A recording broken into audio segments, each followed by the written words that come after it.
What's up, everyone, and welcome back to Not So Local Game Store. First things first, say hi to Herbie, please. I can't put my finger in the right way, but Herbie's been in my car for a while, but now Herbie finally makes appearance in the apartment. If you don't know what we are, we're a aspiring game store that's completely online, so we are working on a store where you can buy your favorite singles and sealed products. Sorry, just finished Chipotle. And we're working on the Discord where you can join live events, discuss deck ideas, all that fun stuff. And we're in Edge of Eternity Standard, and we played two decks that Jerem wanted to play. He's who streams at twitch.tv/NotSoLocalGameStore. But today is the day that we play a deck I want to play that I've seen multiple times be played by probably my favorite Magic player of all time, Brian Kibler. So we're going to talk about a few cards for the deck, and then we're going to get into some games that are going to be oh so fun and probably crazy. And hopefully I can pilot this deck correctly. So we are playing a TEMUR Battle Crier list. If you don't know what TEMUR Battle Crier is, it is TEMUR, so green, blue, red, for a 4/3, that during your turn, spells you cast cost 1 less to cast for each creature you control with power 4 or greater.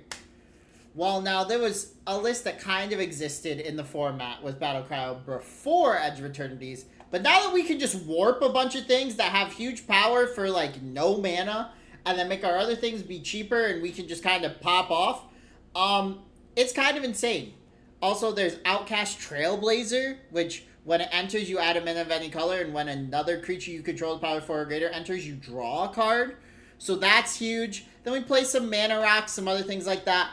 I think this deck could be very fun. So, like always, if you enjoy, please like, comment, subscribe. Say hi to Herbie in the comments. You say hi to Kirby too, but say hi to Herbie. Best part of a Marvel movie in the past 2 years. Let's get into some gameplay and see what we can do.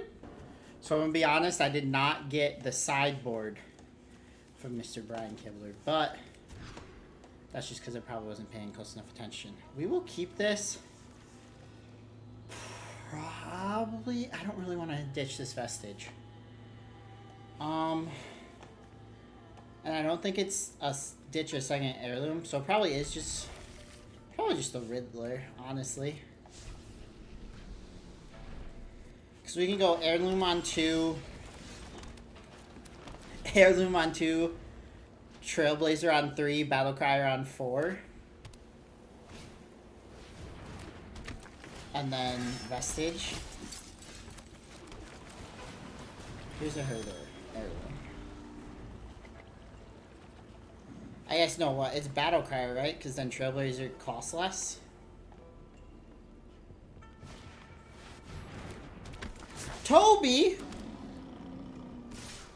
Toby's back and ready to make me upset. Oh, now I kind of want to... I'm going to do it. I'm plotting the Trailblazer this turn. If we draw a land, I'm so happy.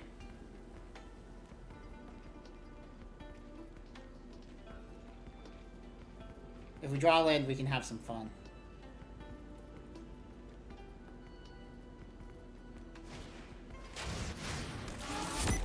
I might just die to mono white weenies, though. This is 7 damage this turn. I need to do something. I need to do something or I'm just dead. So, Battle Crier. Into a Trailblazer, I present blockers. Into Trailblazer. They might get rid of my Battle Crier now. There's a good chance that they do. But we get double Trailblazer down. They lost a Battle Crier. Smart. We're still gonna play a Herd Heirloom this turn. Which means we get a Vestige next turn for free. We also just drew another Battle Crier.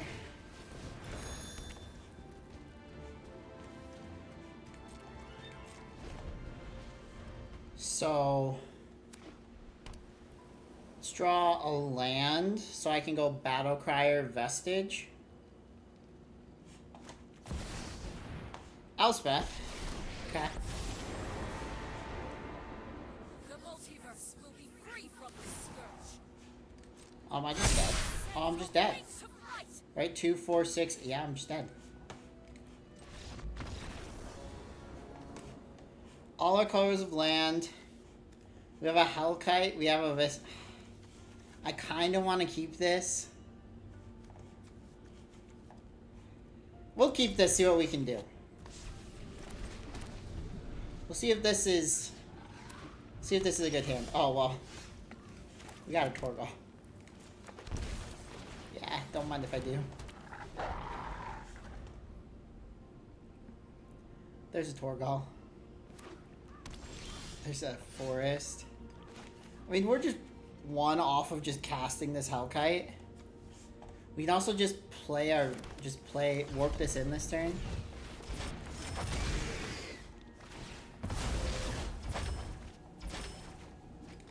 For the draw. Put a breeding pool in for free.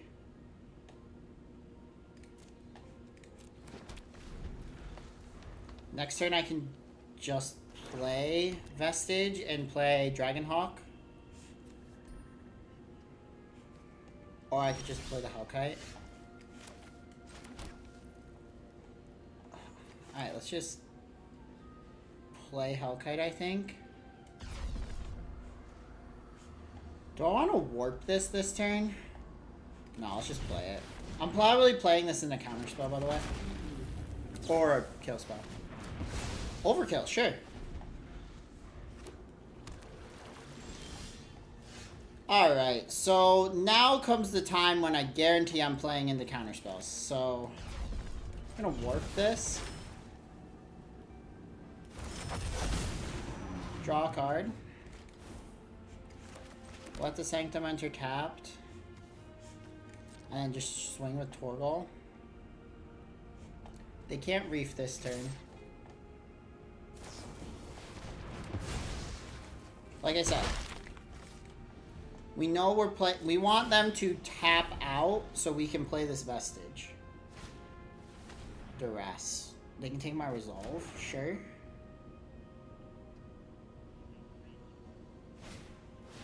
Okay. So I get to play Vestige, get a Fate's Temper down. The problem is they could have Deadly Cover up.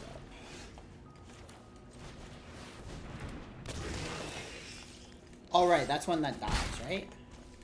Forgot that Vestige is when it dies. So now if they Deadly Cover up, I just get to play Fate's Tempest for free.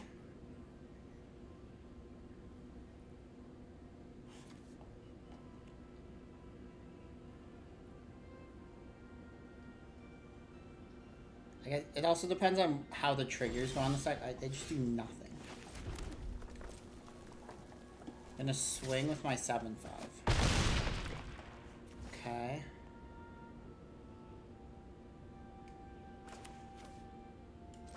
Play a farmer.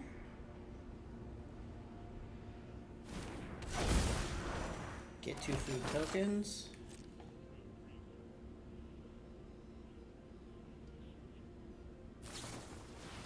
Sure.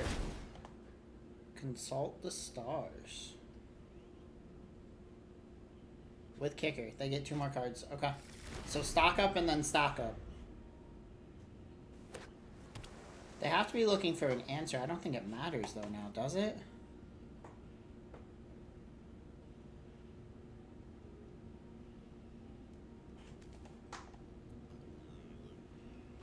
Don't think it matters. If they cover up, then I just get... Okay. Sure. Mill half my library? Sure. I'm gonna play this Tempest. Get a Stomping Ground. Kinda need to try to win this turn. I don't think there is a way. We'll attack.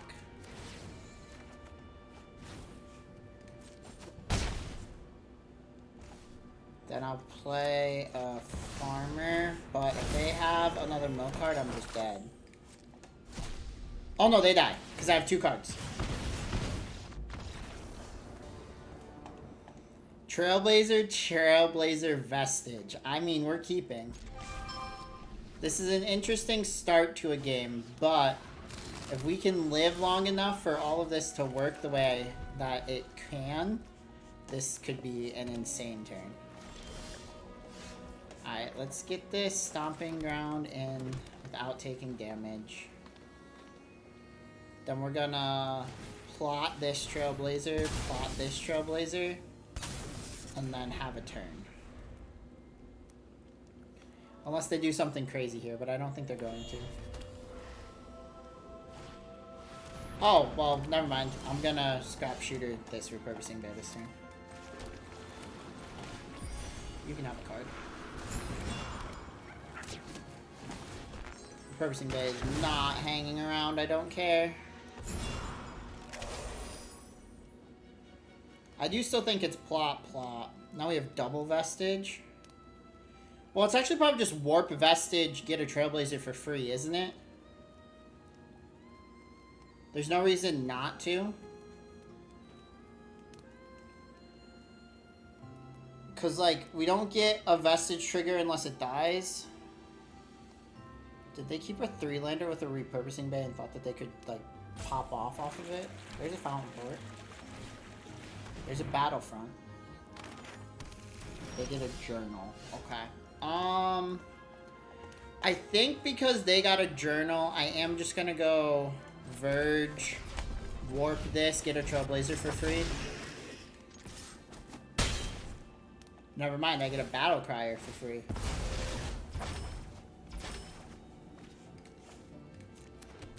The fact that this can put lands on the battlefield is also just kind of crazy. So now my Trailblazers cost 2. So I can Trailblazer, Vestige again. Because I make 2 mana off of them. No, I'm 1 off of doing that. Yeah, because my Vestige warp cost doesn't decrease. Weapons manufacturing, okay. Gonna get rid of my Battle Crier. I am okay with just a Trailblazer turn. Cutting Blade. This is just like sacrifice a creature, right? I'll get rid of my... shoot it. What is this? Sacrifice an artifact or creature, draw a card. Okay. So I'm gonna sacrifice their munitions. Deal 2 damage to any target, most likely my face. There's no... Why would you deal it to Battle Cry? You can't do anything. Did they not play a land this turn? No, they didn't, right? So I guess they were hoping they hit a land to then pop my Battle Crier. They seemingly did not. Alright, so... this turn, I think, is... Breeding Pool, paying 2 life. Playing a Trailblazer. Making a forest. Or making a... yeah. Making a forest. Playing a Trailblazer. Drawing a card. Making a green mana. Playing an Heirloom. Playing... well, I kind of want to warp this out. Oh, it does... wait! It reduced warp costs? That's insane. So wait, so I can warp this one out and then just play the other one? Draw 3 cards. I'm kind of afraid of a board wipe here. So I might just sit here and just play this one to draw 2 more cards.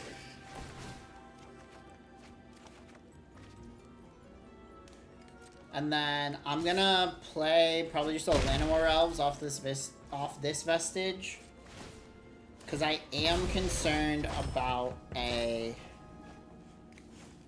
board wipe. So I want to be able to reset off a board wipe if I need to. Obviously, if they don't have a board wipe, then this is just the scared way to play. But I think I almost have to assume they do. And then make an adjustment from there. Okay, they played Chainsaw. Can pop a Trailblazer. Oh, they're gonna pop my Battle Crier. Oh yeah, I guess, because then they can pop a Trailblazer with ammunition off of this journal. Too bad for them I have a second Battle Crier. Yep. Still hitting for 14 next turn.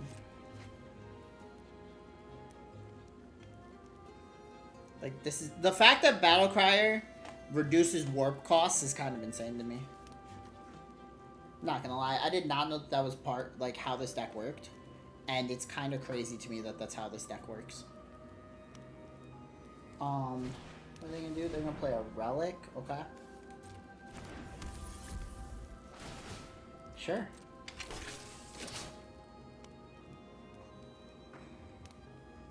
I think I can assume no board wipe now. But maybe we just play around it anyways. Like, we just play this Vestige out. That way we can play 2 cards for free off of a board wipe and just sit. Maybe tap the Heirloom just to give ourselves... Draw ourselves another card. Oh, they're dead. Play those cards until your next end step at the... Yeah, they're just dead. So we just go Tempest.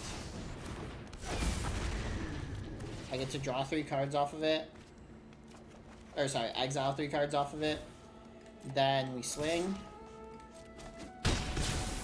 And then Tempest triggers 3 times on my end step. I'm not gonna lie, this deck is kind of insane. The fact that Battle Crier reduced warp costs is insane to me. And then Trailblazer is just a good card that Battle Crier also reduces. And I forget the Battle Crier is for each creature you control with power 4 or greater. So, like, it can just get out of hand. You can just be warping stuff for free. And then, I mean, you just play a Fate Tempest kind of as a win con in the deck, right? We won with it twice out of basically nowhere. Overall, I think the deck's really fun. I know we only played 3 best of ones, and I do want way more games on it. So check out the stream at twitch.tv/NASALocalGameStore. You'll probably see me playing this when I'm not drafting. But thank you guys so much, and have a good day.